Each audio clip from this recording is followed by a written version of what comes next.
Welcome to my channel. I am Professor Morrison. The whisper you hear in the dark is not the wind.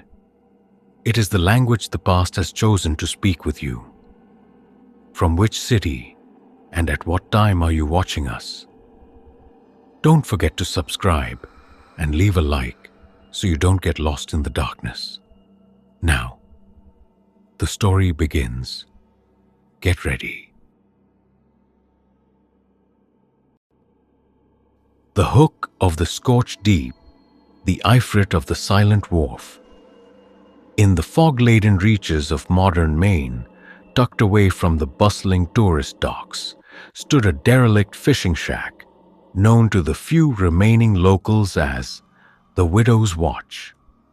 Caleb, a marine biologist and a man of cold, empirical facts, had arrived to study the sudden, unexplained die-off of local shellfish. To Caleb, the shack was merely a convenient base for his sensors and underwater drones. He dismissed the whispers of the village elders about the fire that burns underwater, or the ancient shadow that claimed the souls of those who fish too deep in the moonlight. He was a man of data and silicon. Until the night his sonar picked up a heat signature so intense it threatened to melt the hydrophones on the seabed. The time was exactly 3:15 a.m. The interior of the wharf was chilled by the Atlantic wind to a damp 10 degrees Celsius. Caleb was hunched over his laptop when the screen suddenly turned a deep, bruised purple. As he reached out to adjust the sensor gain, the digital thermometer on his equipment rack began to scream. 51 degrees Celsius, 90 degrees Celsius, 125 degrees Celsius. The air became suffocatingly thick, saturated with the acrid scent of scorched brine, ancient sulfur, and a sharp metallic tang of blood that began to seep from the cracks in the salt-crusted floorboards. "This is a localized geothermal eruption. The seabed is cracking open," Caleb stammered, his lungs searing as he inhaled the blistering atmosphere. He watched in paralyzed disbelief as the shadows cast by his hanging nets began to detach from the walls, coiling like serpentine vines of black ash around his ankles. When he tried to pull his hands away from the console, he discovered his fingers were fused to the plastic casing by an invisible thermal force that charred his skin instantly.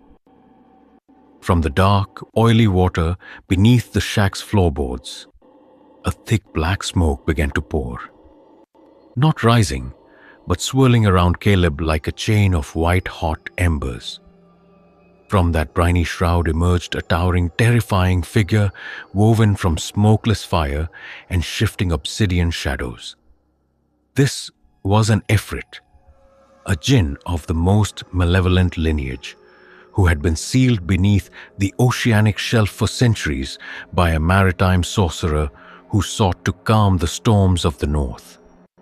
Caleb's deep-sea drilling for core samples had fractured the seal of lead and amber that kept the entity in the silence of the depths. The Ifrit had no human face.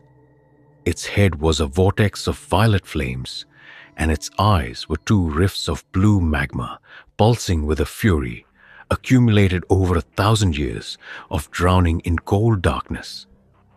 Its presence was so overwhelming that the wooden beams of the shack began to spontaneously ignite, and the seawater in the harbor began to boil, sending up clouds of scalding steam.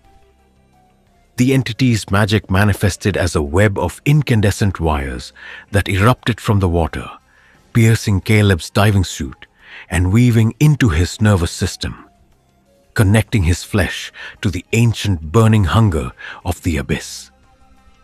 "You sought to measure the fever of my prison.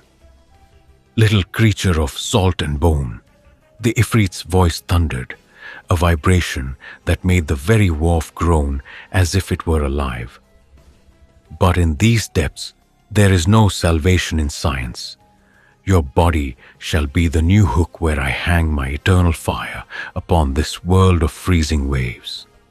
The jinn initiated the liturgy of the boiling sea, a sorcery of absolute cruelty. However, instead of possessing Caleb's mind to walk among men, the Ifrit chose a far more terrifying fate. It began to pull Caleb's essence downward, merging his physical form with the very structure of the wharf. His skin turned to petrified, burning wood. His veins became channels for molten lead.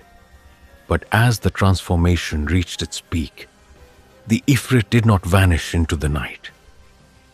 It remained tethered, forcing Caleb to become a living, screaming beacon of heat in the middle of the icy Atlantic.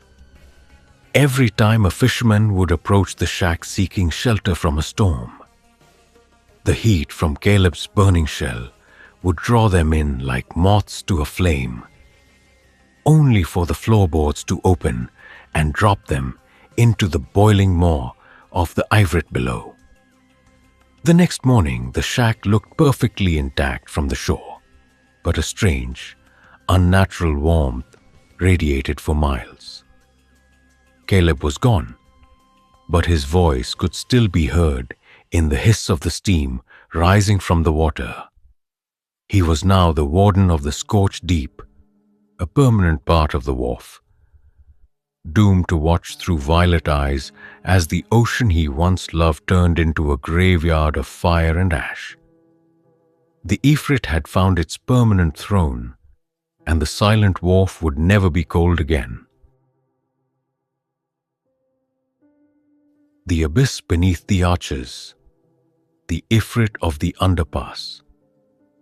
In the industrial sprawl of modern Chicago, where the wind howls through the concrete canyons and the shadows of the L trains dance like restless ghosts, lies a massive decaying bridge known as the 14th Street Viaduct. Elias, a structural inspector driven by empirical data and a cynical disregard for urban legends, was assigned to conduct a midnight safety assessment of the bridge's lower pilings. To Elias, the world was a collection of blueprints, rust ratios, and stress points. He mocked the local warnings about the fever that drowns or the sudden, searing heat waves that supposedly bubbled the asphalt beneath the bridge. He was a man of cold logic until a crack in the foundation of the central pylon revealed a cavity radiating a heat that no chemical fire could explain. The time was exactly 3:15 a.m. The underpass was chilled by the damp air of the nearby river. The temperature, a steady 12 degrees Celsius. Elias stood alone, his industrial floodlight cutting through the gloom. As he reached out to measure a fracture in the concrete, the digital thermometer on his handheld scanner began to scream. 55 degrees Celsius, 91 degrees Celsius, 126 degrees Celsius. The air grew suffocatingly dense, saturated with the smell of scorched tar, ancient sulfur, and a sharp metallic aroma of blood that began to seep from the iron rivets of the bridge. This is a massive friction fire from the bridge shifting. The whole structure is compromised, Elias rasped, his lungs searing as he inhaled the blistering air. He watched in paralyzed disbelief as the shadows cast by the massive girders began to detach from the pillars, coiling like serpentine vines of black ash around his ankles.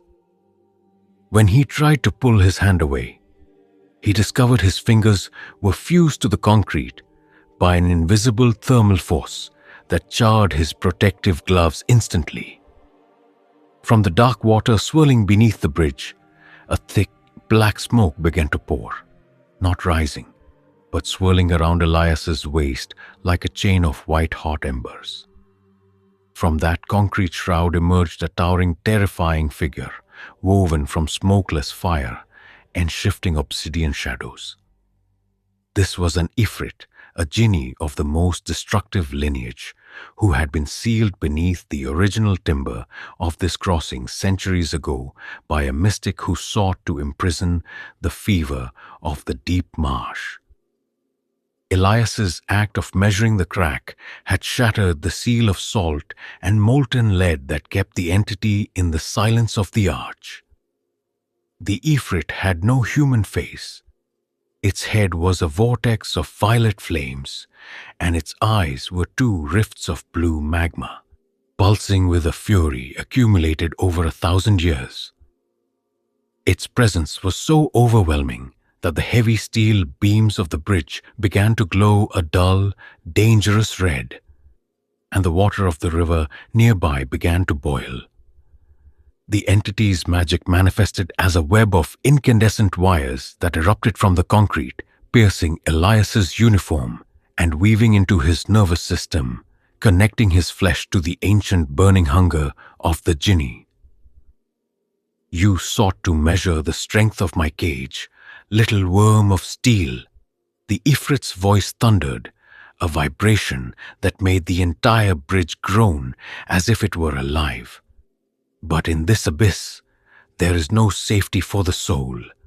Your body shall be the new pillar where I pour my eternal fire upon this world of cold concrete."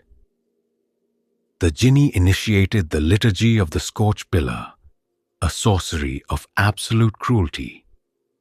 It did not want Elias's immediate death. It needed his knowledge of the city's infrastructure to expand its reach. Elias's skin began to turn a stony gray, hardening into an amalgam of flesh, molten basalt, and internal fire. The Ifrit's magic was devouring his identity, replacing his blueprints with the pure, searing hunger of the desert shadows. "Now you shall be my architect in the darkness," the entity hissed, extending a hand of blue flame that passed through Elias's chest, turning his heart into a smoldering coal powered by the abyss. In that instant, Elias's blood turned to boiling plasma, and his eyes flashed with a violet light. It was not death, but a transformation into a paranormal instrument of the Jinni's will. The Ifrit had made him the warden of the underpass, a creature that would continue to inspect the city's bridges. But every pillar he touched would now glow with a lethal heat, and every bridge he certified would become a new home for the Ifrit's fire. The next morning, the city workers found Elias standing by the river.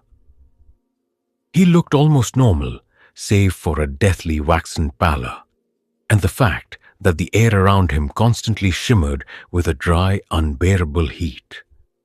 Elias no longer used his scanner. He simply touched the stone, and it cracked under his heat. The Ifrit had not left. It lived within the inspector, turning every bridge in Chicago into a gateway for its slow, invisible, and eternal fire. Of the ossuary of obsidian breath, the Ifrit in the Black Tomb. In the desolate, wind-swept outskirts of modern Nevada, far beyond the flickering neon lights of Las Vegas, lay a forgotten cemetery, known only as the Charcoal Cyst. Elias, a forensic archaeologist and a man who believed only in the silent testimony of bones and soil, arrived at the site to investigate a sinkhole that had opened near a nameless pitch-black tomb. To Elias, death was a biological finality, and graves were merely time capsules of history.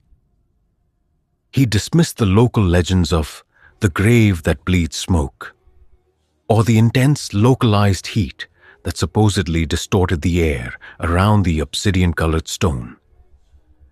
He trusted only in his ground-penetrating radar until he peered into the dark void of the newly opened fissure and felt a heat that began to melt the plastic casing of his equipment. The time was exactly 3:15 a.m. The high desert night was a chilling 4 degrees Celsius. Yet, as Elias leaned closer to the black tomb, his digital sensors began to malfunction. The temperature readings skyrocketing. 57 degrees Celsius, 99 degrees Celsius, 128 degrees Celsius. The air became impossibly thick, saturated with the suffocating scent of scorched sandalwood, ancient sulfur, and a sharp metallic aroma of blood that began to boil out from the porous black stone of the grave. This is an underground thermal vent, a rare geological event. Elias wheezed, his lungs searing as he inhaled the blistering air. He watched in paralyzed horror as the shadows cast by the scattered headstones began to detach from the earth, coiling like serpentine vines of black soot toward the opening of the tomb. When he tried to pull his hand back from the edge of the obsidian-colored slab, he discovered his fingers were fused to the cold-looking stone by an invisible thermal force. From the depths of the black tomb, a thick black smoke began to pour, not rising into the night sky, but swirling around Elias's waist like a chain of white-hot embers. From that ancient shroud emerged a towering, terrifying figure woven from smokeless fire and shifting obsidian shadows. This was an Ifrit, a jinn of the most destructive lineage, who had been sealed into this black tomb millennia ago by a desert mystic who sought to imprison the fire of the void. Elias's excavation had fractured the seal of lead and salt that kept the entity in the silence of the charcoal. The Ifrit had no human face. Its head was a vortex of violet flames, and its eyes were two rifts of blue magma, pulsing with a fury, accumulated over 10,000 years of imprisonment. Its presence was so overwhelming that the very sand around the tomb began to turn into glass, chirping and cracking in the heat. The entity's magic manifested as a web of incandescent wires that erupted from the grave, piercing Elias's tactical gear and weaving into his nervous system, connecting his flesh to the ancient, burning hunger of the abyss. "You sought to measure the depth of my silence, little carver of bones," the Ifrit's voice thundered, a vibration that shook the desert floor. "But in this tomb, there is no history for the soul. Your body shall be the new monument where I pour my eternal fire upon this world of cooling ash." The jinn initiated the liturgy of the obsidian breath, a sorcery of absolute cruelty. It did not want Elias's immediate death. It needed his scientific credentials to infiltrate the modern world. Elias's hands began to turn a stony gray, hardening into an amalgam of flesh, molten basalt, and internal fire. The Ifrit's magic was devouring his identity, replacing his maps and bone data with the pure, searing hunger of the desert shadows. "Now you shall be the keeper of the black void," the entity hissed, extending a hand of blue flame that passed through Elias's chest, turning his heart into a smoldering coal. However, the ending took a different turn. As Elias's consciousness began to fade, he didn't just become a servant. He became the tomb itself. His skin hardened into the same pitch-black porous stone of the grave he had been investigating. He stood frozen in the desert, a living, breathing statue of obsidian. By sunrise, Elias was no longer a man, but a new headstone in the charcoal zest. But he was not dead. Every night at 3:15 a.m., the black tomb that was once Elias opens its mouth, and he calls out in the voices of the loved ones of anyone passing by. When a traveler approaches the stone to investigate the sound, the obsidian skin splits open, and the Ifrit's fire drags them inside, adding their bones to the growing, silent collection of the black tomb. The corridor of infinite cinder, the Ifrit in the concrete labyrinth. In the sprawling urban heart of modern Chicago, where the wind howls between skyscrapers like a wounded beast, stood the Ethelgard complex. Marcus, a seasoned building inspector and a man of unyielding rationalism, arrived at the luxury apartment block to investigate reports of a structural anomaly on the 14th floor. To Marcus, the world was built on blueprints, load-bearing walls, and electrical grids. He viewed the tenants' complaints about vanishing doors or the hallway that never ends as symptoms of mass hysteria caused by poor ventilation.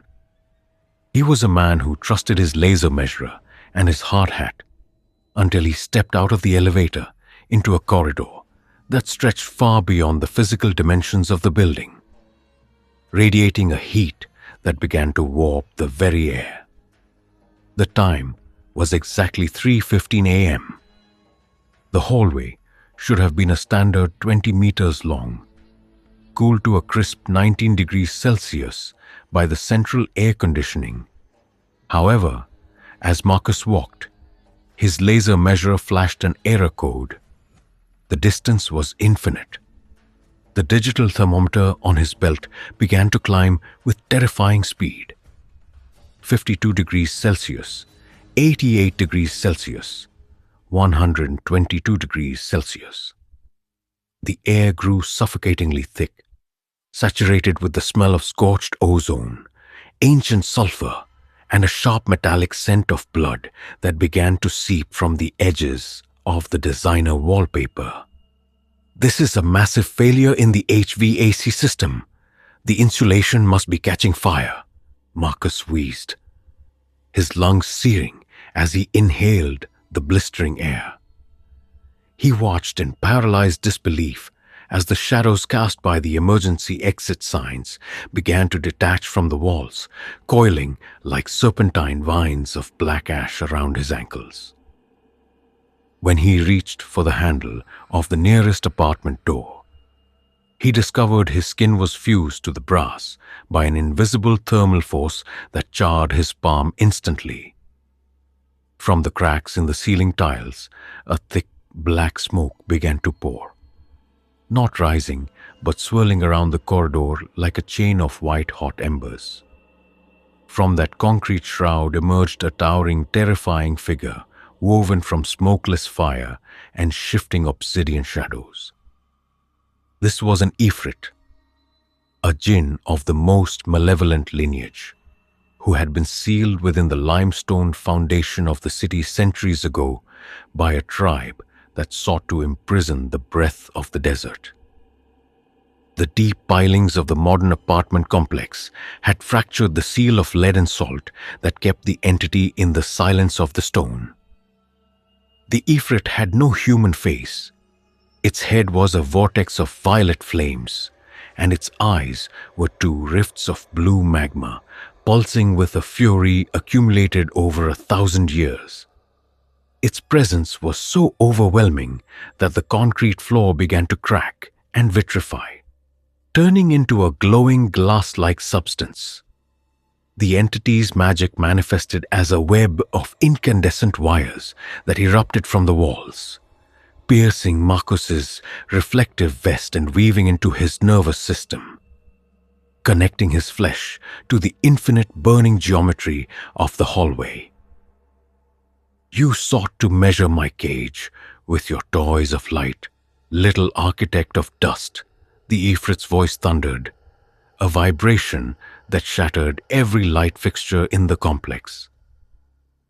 "But in this labyrinth, there is no exit. Your body shall be the new pillar where I pour my eternal fire upon this world of glass and steel." The jinn initiated the liturgy of the endless cinder, a sorcery of absolute cruelty. It did not want Marcus's immediate death. It needed his knowledge of the building's layout to expand its reach. Marcus's hands began to turn a stony gray, hardening into an amalgam of flesh, molten basalt, and internal fire. The Ifrit's magic was devouring his identity, replacing his maps and measurements with the pure, searing hunger of the abyss. "Now you shall be my surveyor in the labyrinth," the entity hissed, extending a hand of blue flame that passed through Marcus's chest, turning his heart into a smoldering coal powered by the void. In that instant, Marcus's blood turned to boiling plasma, and his eyes flashed with a violet light. It was not death, but a transformation into a paranormal instrument of the Jinn's will. The Ifrit had made him the warden of the infinite hallway, a creature that would continue to walk the 14th floor, but every door he opened would now lead to a world of ash and eternal fire. The next morning, the building manager found Marcus's clipboard on the floor, but the inspector was gone. However, tenants now report a man in a hard hat who wanders the hallways, a man whose skin is waxen and from whom emanates a dry, unbearable heat. Marcus no longer inspects walls. He ensures that those who enter the corridor never find the exit, feeding their souls to the invisible Ifrit that now lives within his chest. The Chalk of Ash, the Ifrit in the rural ruins.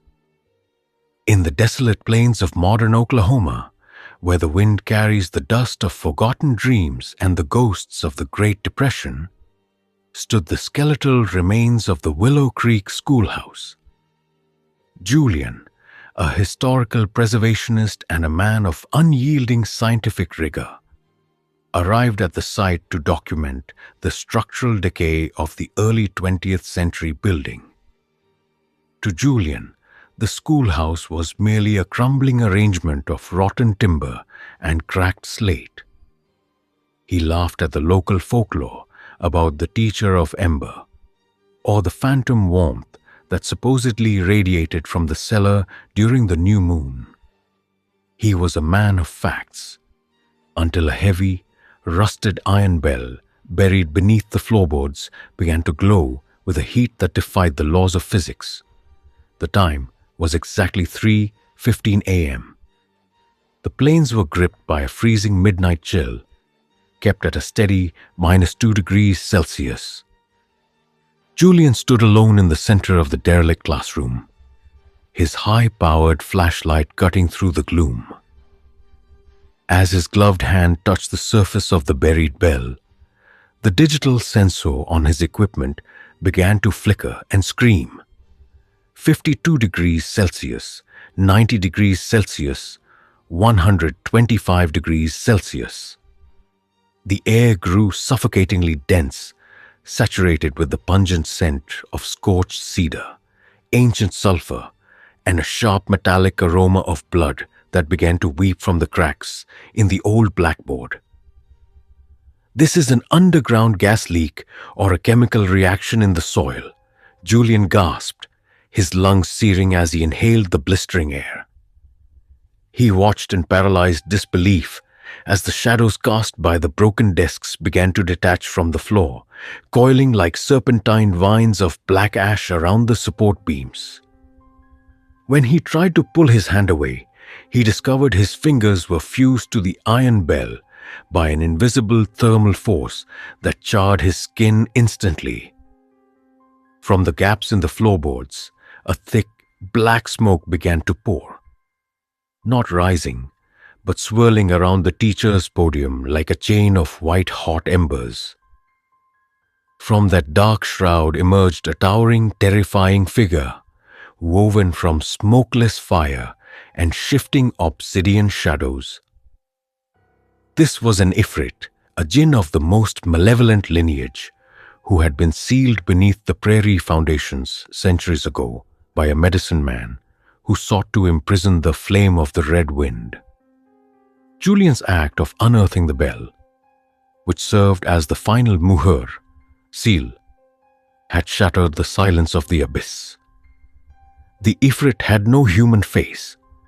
Its head was a vortex of violet flames, and its eyes were two rifts of blue magma, pulsing with a fury accumulated over generations of darkness. Its presence was so overwhelming that the rusted nails in the walls began to glow red hot, and the dry wood began to smoke without catching fire. The entity's magic manifested as a web of incandescent threads that erupted from the chalkboard, piercing Julian's notebook and weaving into his nervous system, stitching his flesh to the ancient burning spirit of the jinn. You sought to document the decay of my cage, little clerk of dust. The Ifrit's voice thundered, a vibration that shattered every remaining window in the schoolhouse. But in this classroom, there are no lessons for the living. Your body shall be the new chalk where I write my eternal fire upon this world of cold earth. The jinn initiated the liturgy of the scorched lesson, a sorcery of absolute cruelty. But as Julian's identity began to dissolve into the ash, he didn't just become a vessel. The Ifrit's fire didn't just take him. It merged with his scientific obsession. Julian's skin turned to grey basalt, and his eyes flashed with a violet light, but his mind remained a cold, calculating consciousness trapped within a cage of eternal flame. He was no longer just a victim. He was the warden of the withered school, a paranormal entity that would remain in the ruins, not to lure others, but to ensure that the Ifrit's heat never left those four walls, becoming a living muhur seal, made of the very fire that was meant to consume him. The next morning, the plains were silent. The schoolhouse stood as a blackened monument. Anyone who approached the site reported a localized heat wave so intense it distorted the air, and through the shimmering haze, they saw the silhouette of a man standing at the blackboard, writing in letters of blue flame that never went out. Julian had not died, but he had become a permanent, burning prisoner of the history he sought to preserve.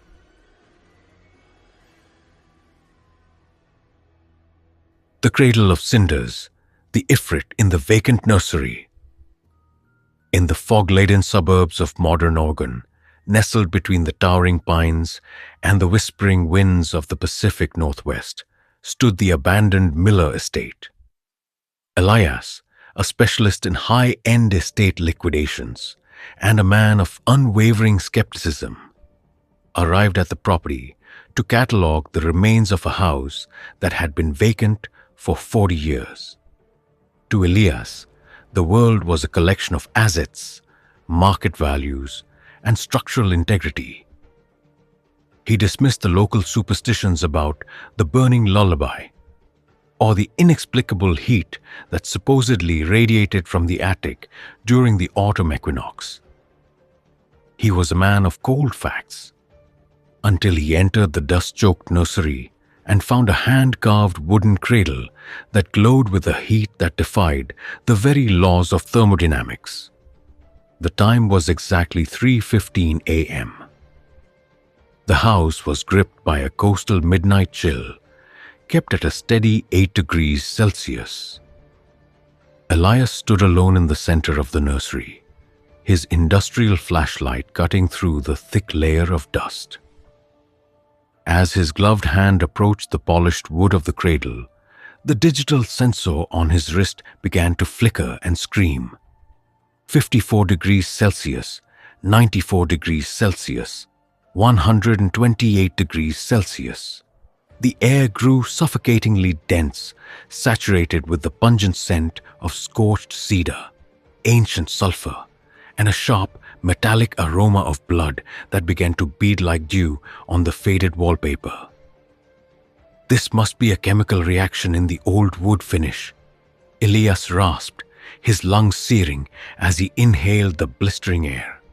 He watched in paralyzed disbelief as the shadows cast by the rocking cradle began to detach from the floor, coiling like serpentine vines of black ash around the nursery's support beams.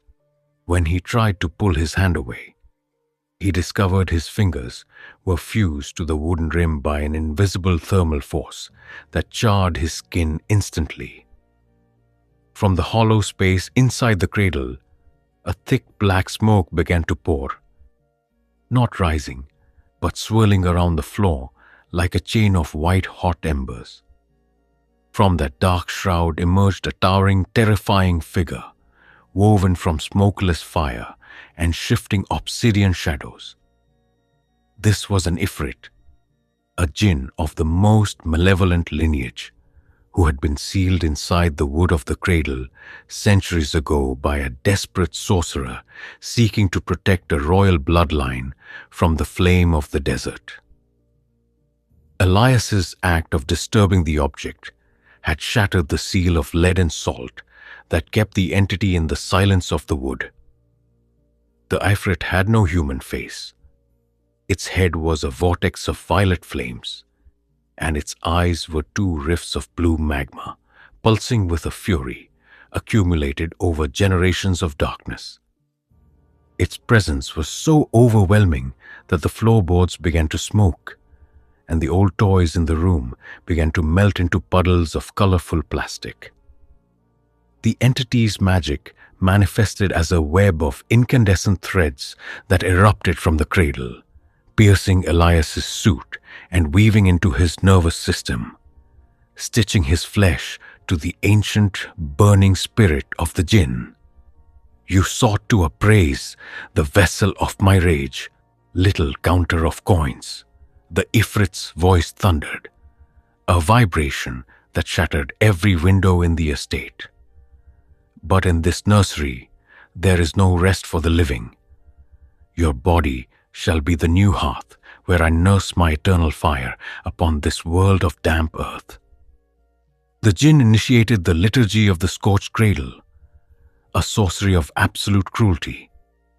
However, as Elias's identity began to dissolve, the outcome took a strange, unforeseen turn. Instead of becoming a mere puppet, Elias's intense protective instinct for order and his meticulous mind fought back against the chaos of the flame. The Ifrit's fire didn't just consume him. It became trapped by his iron-willed logic. Elias's skin turned to grey basalt, and his eyes flashed with a violet light, but he did not leave the room.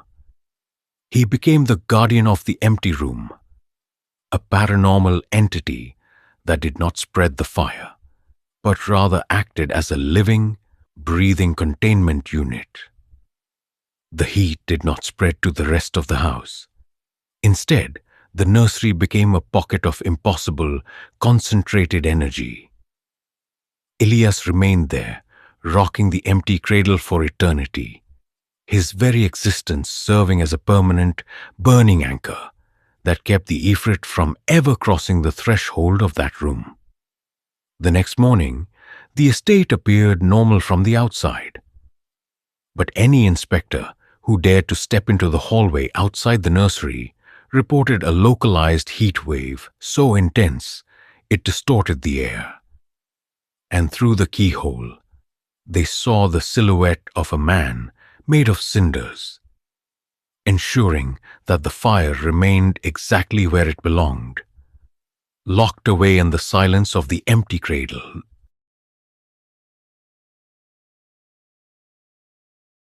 The barista of burning embers.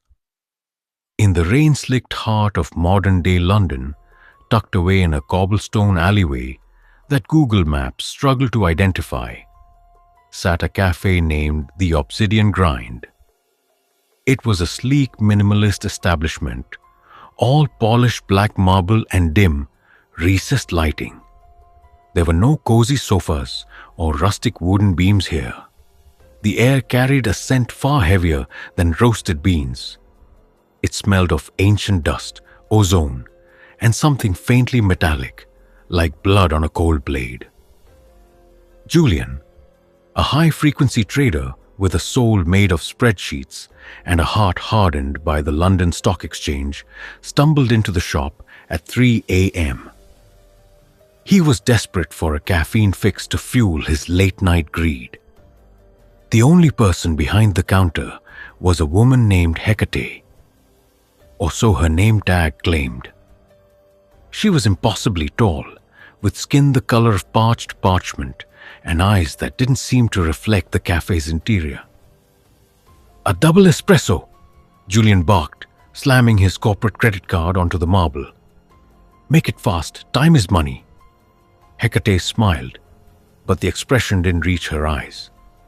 Her fingers, long and jointed like a spider's legs, danced over a machine that didn't look like any espresso maker Julian had ever seen. It was forged from a dark, porous stone, etched with shimmering geometric seals that pulsed with a faint, violet luminescence. "Time is a debt, Julian," she whispered, her voice sounding like dry leaves skittering over a tombstone. "And tonight, yours is due." She didn't grind beans. She reached into a small lead-lined box and pulled out a handful of what looked like charred, crystalline embers. As she dropped them into the machine, a low-frequency hum began to vibrate the floorboards. Julian felt his teeth ache. The air in the cafe suddenly became stiflingly hot, the temperature climbing to an impossible degree within seconds. "What's wrong with your AC?" Julian gasped, loosening his tie. Hecate didn't answer. She pulled the lever, and instead of brown liquid, a thick swirling substance that looked like liquid shadow poured into a ceramic cup. It emitted no steam, yet the cup itself began to glow a dull cherry red. "The coffee of the Ifrit," Hecate announced, sliding the cup across the counter. "Brewed in the smokeless fire of the seventh depth, drink, and you shall see the markets of the future. Refuse, and you shall never leave this alley." Julian, driven by a cocktail of fear and insatiable ambition, took the cup. The moment his lips touched the liquid, the cafe dissolved. The black marble walls melted into towering pillars of obsidian. The London rain outside was replaced by a sky of swirling sulphurous ash. He wasn't in London anymore. He was in the barzakh, the void between worlds. Standing before him was the true form of the barista. Hecate was gone. In her place stood a towering entity of shifting smoke and molten gold. A jinn of the Ifrit class. A creature of pure destructive energy. "You sought the power of foresight," the jinn roared, the sound vibrating in Julian's very marrow. "But mortal eyes cannot process the visions of the fire. To see the future, you must leave the flesh behind." Julian tried to scream, but his voice was gone. He looked down and saw his expensive suit turning to ash. His skin began to crack, revealing not blood, but a blinding violet light. The jinn had used the coffee, a liquid spell, to turn Julian into a conductor for its own energy. "Every empire is built on a pact," the jinn hissed, leaning close. "The Romans, the Ottomans, and now your digital kings. They all came to the grind. They all paid the price. You are not a guest, Julian. You are the fuel." The jinn reached out and touched Julian's chest. The violet light within him erupted. Julian felt his memories, his greed, and his identity being compressed into a single, glowing ember.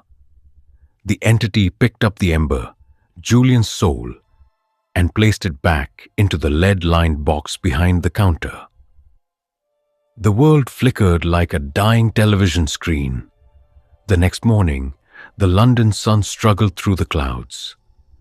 A delivery driver found an abandoned silver Mercedes in the alleyway. Inside, the obsidian grind, which now looked like nothing more than a derelict soot-covered ruin. the police found a single ceramic cup on a cracked marble counter. Inside the cup was a layer of fine grey ash. There was no sign of Julian. However, the lead investigator noted something peculiar.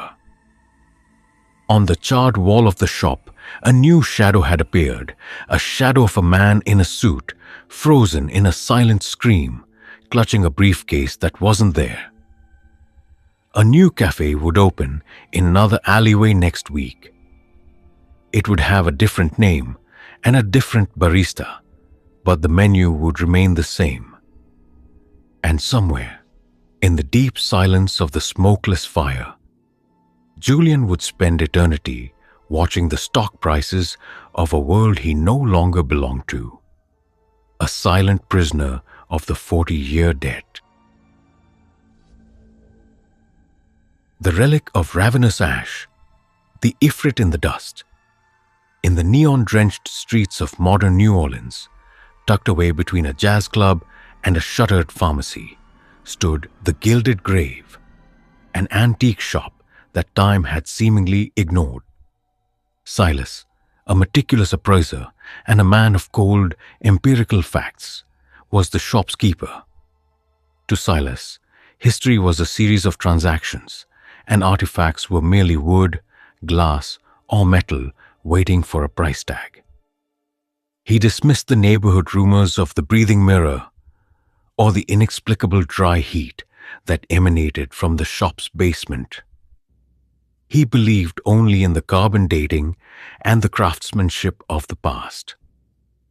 Until a heavy, obsidian-bound chest arrived from a private estate in the Mojave Desert, radiating a heat that began to peel the paint off the shop's walls.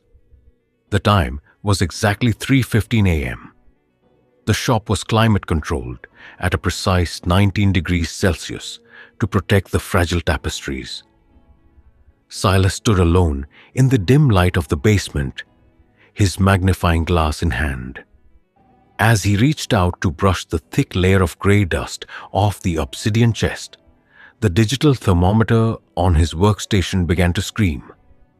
52 degrees Celsius, 95 degrees Celsius, 122 degrees Celsius. The air thickened instantly, saturated with the pungent scent of scorched cedar, ancient sulfur, and a sharp metallic aroma of blood that began to rise from the cracks in the floorboards. This must be a chemical reaction in the wood's lacquer, Silas wheezed, his lungs burning as he inhaled the blistering air. He watched in paralyzed horror as the shadows cast by the grandfather clocks and Victorian dolls began to detach from the walls, coiling around his feet like predatory vines made of black soot. When he tried to pull his hand back, he discovered his fingers were fused to the obsidian lid by an invisible thermal force. From the chest's lock, a thick black smoke began to pour, not rising, but swirling around Silas's waist like a chain of white-hot embers. From that ancient shroud emerged a towering, terrifying figure, woven from smokeless fire and shifting obsidian shadows. This was an Ifrit, a jinn of the most destructive lineage, who had been sealed in the chest millennia ago by a desert sorcerer who sought to imprison the fire of the sun. Silas's act of cleaning the artifact had shattered the seal of lead and salt that kept the entity in the silence of the dust. The Ifrit had no human face. Its head was a vortex of violet flames, and its eyes were two rifts of blue magma, pulsing with a fury accumulated over 10,000 years. Its presence was so overwhelming that the antique mirrors in the shop began to crack, and the silver cutlery in the display cases began to melt into puddles of molten metal. The entity's magic manifested as a web of incandescent wires that erupted from the chest, piercing Silas's waistcoat and weaving into his nervous system, connecting his flesh to the ancient, burning hunger of the abyss. You sought to prize the cage of my wrath, little merchant of shadows. The Ifrit's voice thundered, a vibration that shattered every glass window in the shop. But in this vault of the dead, there is no currency for the soul. Your body shall be the new pedestal where I pour my eternal fire upon this world of fragile stone. The jinn initiated the liturgy of the scorched relic, a sorcery of absolute cruelty. It did not want Silas's immediate death. It needed his knowledge of the antique trade and his shop to move unseen through the modern world. Silas's hands began to turn a stony gray, hardening into an amalgam of flesh, molten basalt, and internal fire.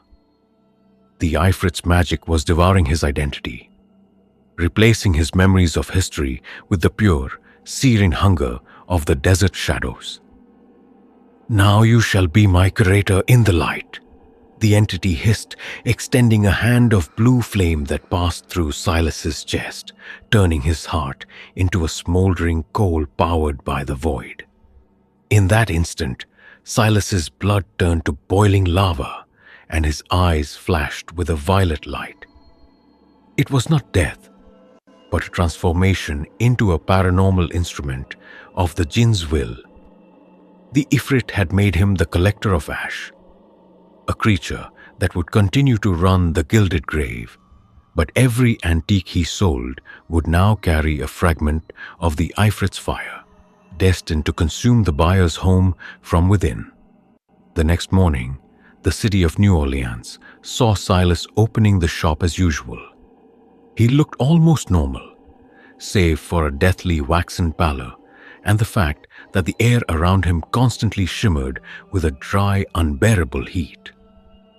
Silas no longer used a magnifying glass. He simply touched the artifacts, and they glowed with a hidden, malevolent light. The Ifrit had not left. It lived within the curator, turning every antique sale into a herald of its slow, invisible, and eternal fire. The hinge of Gehenna, the Ifrit of the Red Gate. In the fog-laden industrial district of modern-day Detroit, where the skeletal remains of forgotten factories stand like tombstones, there was a specialized storage unit known only as Vault 9. Elias, a structural engineer and a man of unwavering skepticism, was hired to assess the integrity of the facility before its permanent sealing. To Elias, the world was a collection of load-bearing walls, tensile strengths, and oxidation rates. He dismissed the local night watchman's warnings about the fever gate, or the phantom shrieks that supposedly echoed from behind the massive rusted iron door at the end of the basement corridor. He believed only in what his ultrasonic sensors could detect, until a routine inspection of a single, corroded hinge ignited a horror that melted the very foundation of his reality. The time was exactly 3:15 a.m. The basement was usually a damp, freezing sanctuary of concrete and shadow, kept at a steady 12 degrees Celsius. Elias stood before the massive iron door, its surface a landscape of jagged crimson rust. As he touched the handle to check its resistance, his digital infrared scanner began to malfunction, its display flashing a violent pulsing violet. The temperature readout began to climb at a terrifying rate. 51 degrees Celsius, 95 degrees Celsius, 128 degrees Celsius. The air became impossibly thick, saturated with the pungent scent of scorched iron, ancient sulfur, and a sharp metallic aroma of blood that began to weep from the door's rusted seams. This is a chemical reaction.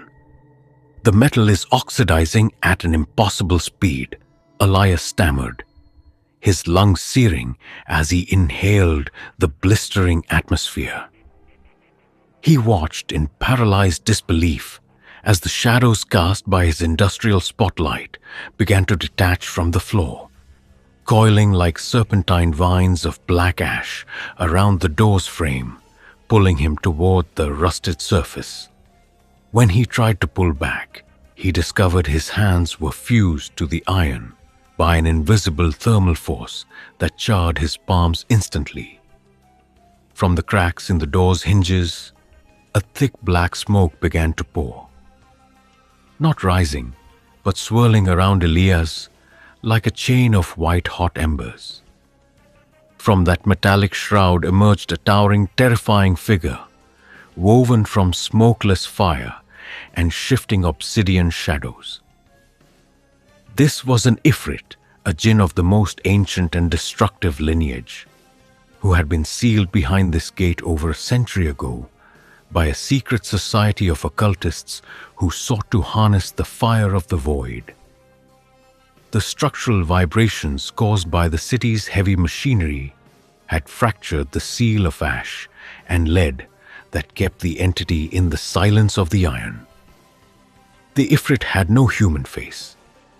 Its head was a vortex of violet flames, and its eyes were two rifts of blue magma pulsing with a fury accumulated over 100 years. Its presence was so overwhelming that the concrete floor beneath Elias's feet began to turn into obsidian glass, chirping like 1,000 dying insects as it shattered under the heat. The entity's magic manifested as a web of incandescent wires that erupted from the rust, piercing Elias's skin and weaving into his nervous system, connecting his flesh to the burning eternal hunger of the abyss. You sought to measure the decay of my cage, little inspector of dust, the Ifrit's voice thundered, a vibration that made the very walls of the factory groan in agony. But on this side of the gate, there is no escape. Your body shall be the new hinge where I pour my eternal heat upon this world of cold iron. The jinn initiated the liturgy of the scorched century, a sorcery of absolute cruelty. However, unlike the victims before him, Elias's fate took a different, more permanent turn. The Ifrit did not just want a vessel, it wanted a bridge. As the magic consumed him, Elias's body did not remain human. He felt his bones stretching and hardening into the shape of the door itself, his skin becoming the texture of rusted iron, and his eyes turning into twin keyholes of blue magma. Now you shall be the threshold of my fire, the entity hissed, vanishing into the smoke and leaving Elias's consciousness trapped within the heavy, rusted frame of the gate. The next morning, the demolition crew found the door to Vault 9. It was terrifyingly hot, and the rust on its surface had formed the shape of a screaming human face. Elias was gone, but the door remained, a paranormal prisoner of the Ifrit, waiting for the next curious soul to touch the handle so it could drag them into the burning void. The Ifrit had not just taken a man, it had claimed the very entrance to the world, turning the rusty door into a living portal for its slow, invisible, and eternal fire. The radiance of the scalpel, the Ifrit of Ward 13. In the fog-drenched outskirts of Manchester, England, stood the St. Jude's Asylum, a massive Victorian structure of soot-stained brick that had been condemned for decades. Arthur, a cold and calculating surveyor sent to assess the building for demolition, arrived with a flashlight and a thermal scanner, believing only in structural integrity and market value.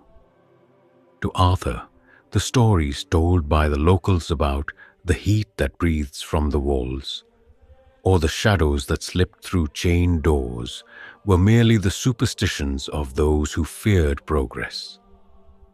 He walked through the hollowed-out corridors, his boots crunching on broken glass, until he reached the heavy, padlocked doors of the high-security surgical wing, where the air suddenly began to vibrate with an impossible, searing heat.